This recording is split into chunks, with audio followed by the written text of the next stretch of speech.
హరి ఓం. సంస్కృతం నేర్చుకుందాం. స్వాగతం. ఈరోజు మనము భూతకాల క్రియాపదాలని చూద్దాము. ఇన్ని రోజులు మనం వర్తమాన కాలం చూసాము, భవిష్యత్ కాలం చూసాము, తర్వాత లోట్ లకారః చూసాము. ఒకసారి చెప్తాను వాటి గురించి. పఠతి అనే ధాతువు తీసుకుందాం. పఠతి అనే క్రియాపదం తీసుకుందాము. పఠతికి ధాతువు అన్ని, ప్రతి క్రియాపదానికి ఒక ధాతువు ఉంటుంది, మూల ధాతువు అన్నమాట. ఆ ధాతువులోంచే మిగతా పదాలన్నీ కూడా వచ్చాయి. వాటిని మనం ఇంగ్లీష్లో అయితే సఫిక్స్, ప్రిఫిక్స్ పెడతాం కదా, ఆ క్రియాపదాలు అన్నమాట. సో ఇప్పుడు మనము పఠతి తీసుకుందాము. పఠతికి ధాతువు ఏంటి? పఠ్ అన్నది ధాతువు, మూల ధాతువు. ఆ పఠ్ అన్న దాంట్లోంచే మిగతా అన్నీ మనకి ఏర్పడ్డాయి. సో ఆ పఠ్ ధాతువుని తీసుకుని ఒకసారి చూద్దాం. పఠతి వర్తమాన కాలం. ఇక్కడ ఉన్నవన్నీ కూడా ఏకవచనం, ఇక్కడవన్నీ కూడా బహువచనం. సో ఇప్పుడు మనము పఠతి ఏకవచనము, పఠంతి వర్తమాన కాలం. ఇప్పుడు భవిష్యత్ కాలం. పఠిష్యతి, పఠిష్యంతి. లోట్ పఠతు, పఠంతు. లోట్ అంటే ఆజ్ఞ కానీ, రిక్వెస్ట్ కానీ, దాన్నే ఆజ్ఞ ప్రార్థన అంటాం అన్నమాట. సో దాన్ని సంస్కృతంలో లోట్ అంటారు. అదే మనం వాడుకుందాము, లోట్ లకారః. సో ఈ లోట్లో ఏంటి? పఠతు, పఠంతు. తర్వాత ఇప్పుడు మనము భూతకాలం చూద్దాం. భూతకాలం ఎలా వస్తుందంటే, పఠ్ ధాతువుకి పఠితవాన్, పఠితవంతః, పఠితవతి, పఠితవత్యః. పుల్లింగంలో ఏమన్నావు? పఠితవాన్. రామః పుస్తకం పఠితవాన్. పండితః గ్రంథం పఠితవాన్. గోపాలः టిప్పణీం లిఖితవాన్. టిప్పణీం అంటే నోట్స్. టిప్పణీం లిఖితవాన్. సో మనం ఏమంటున్నాం ఇక్కడ? ఏకవచనంలో లిఖితవాన్, పఠితవాన్, దృష్టవాన్.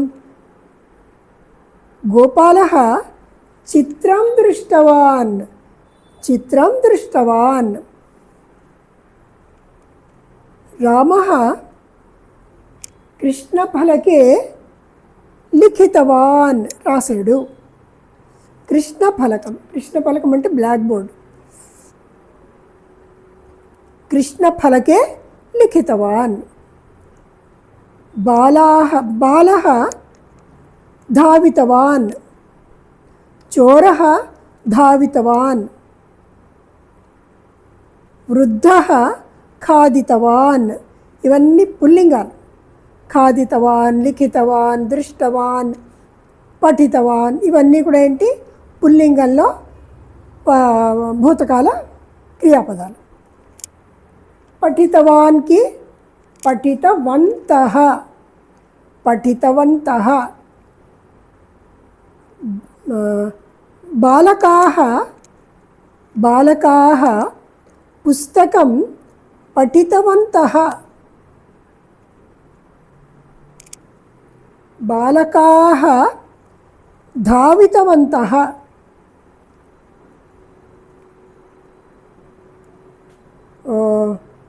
వృద్ధాः ఉపవిష్టవంతః.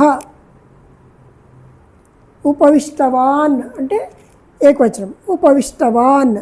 వృద్ధः ఉపవిష్టవాన్. వృద్ధాः ఉపవిష్టవంతః.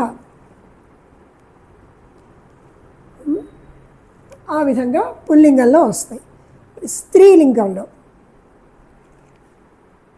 మహిళ పఠితవతి. మహిళ లిఖితవతి. ఇక్కడ ఒక్కటి గమనించండి, భూతకాలంలో లిఖితవతికి దీర్ఘం ఉంది. లిఖితవతీ, గీతవతీ, ఖాదితవతీ దీర్ఘం ఉంది. ఇదే వర్తమాన కాలంలో మనకి దీర్ఘం ఉండదు. పఠతి, పఠతి, లిఖతి, గచ్చతి, పశ్యతి అంతే. భూతకాలంలో మాత్రం దీర్ఘం ఉంటుంది.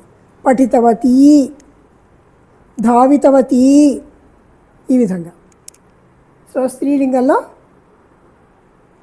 మహిళ పుస్తకం పఠితవతీ, మహిళ పాకం కృతవతీ, పాకం వంట చేసింది, కృతవతీ.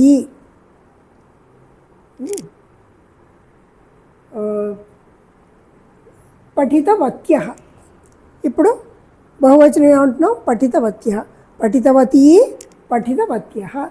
ఖాదితవతీ, ఖాదితవత్యః.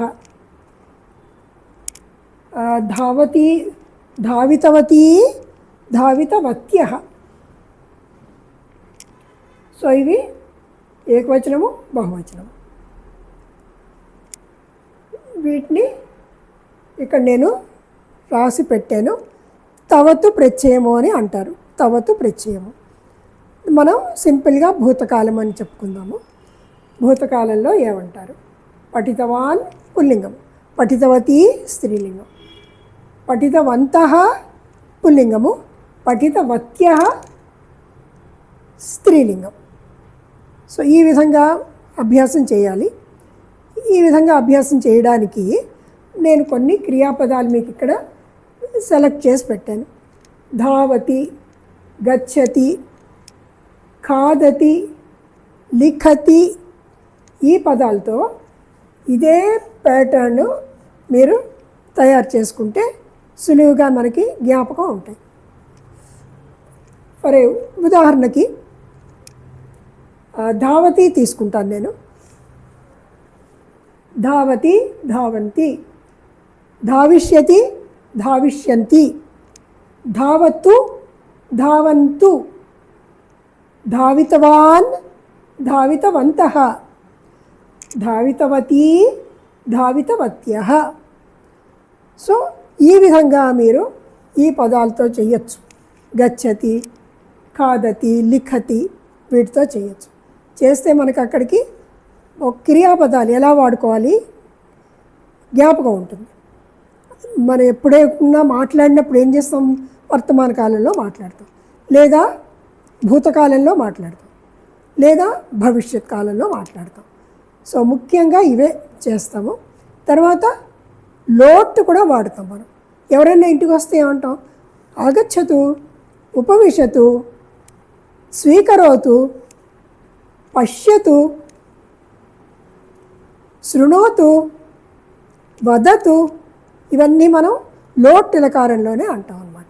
సో ఇవి మనకి ప్రతిరోజు వాడుకునేవే ముఖ్యంగా ఇంపార్టెంట్ క్రియాపదాలు.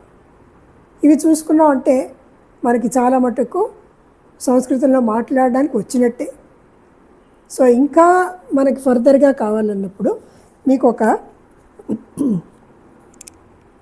ఈ పుస్తకం చూపిస్తున్నాను. ఇది ప్రవేశ పుస్తకం.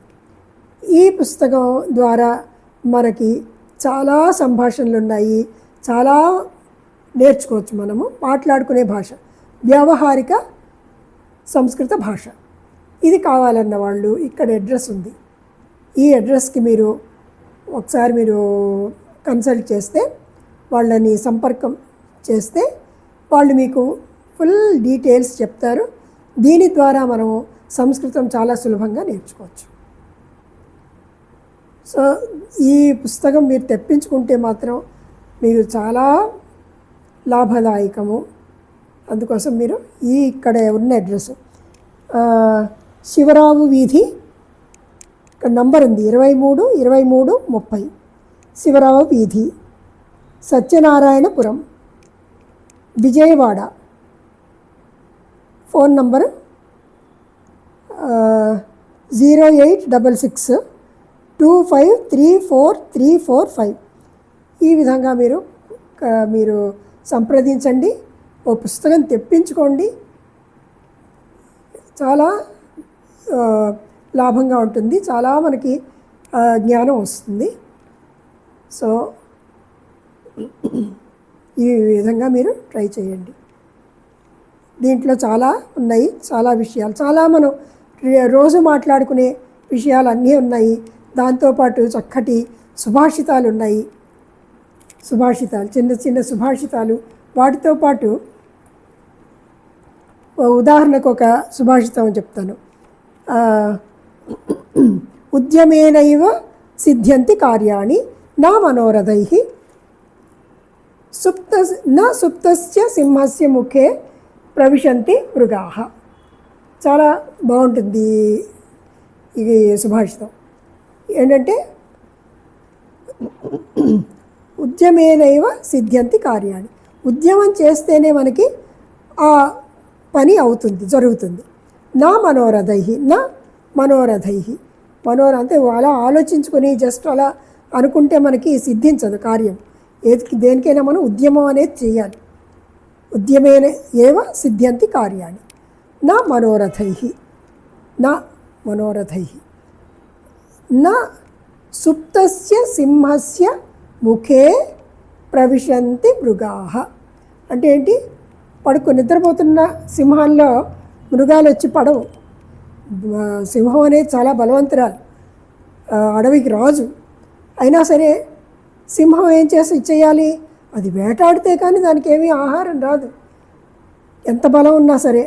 అదేవిధంగా ఎవరైనా సరే మన ప్రయత్నం మనం చేస్తేనే ఆ కార్యం సిద్ధిస్తుంది, లేకపోతే కార్యం సిద్ధించదు. సో ఆ విధంగా మనం ప్రయత్నం చేయాలి, చేద్దాము. చాలా సులభంగా నేర్చుకోవచ్చు. ఈ పుస్తకం మటుకు మీరు తెప్పించుకోండి. దీని ద్వారా సంస్కృతాన్ని చాలా సులువుగా మాట్లాడదాము. మనకి వచ్చింది ఇంకొకరికి చెప్దాము, అది కూడా చాలా ముఖ్యమైన విషయం. పునర్మిలామः. జయతు భారతం, జయతు సంస్కృతం. ధన్యవాదాः.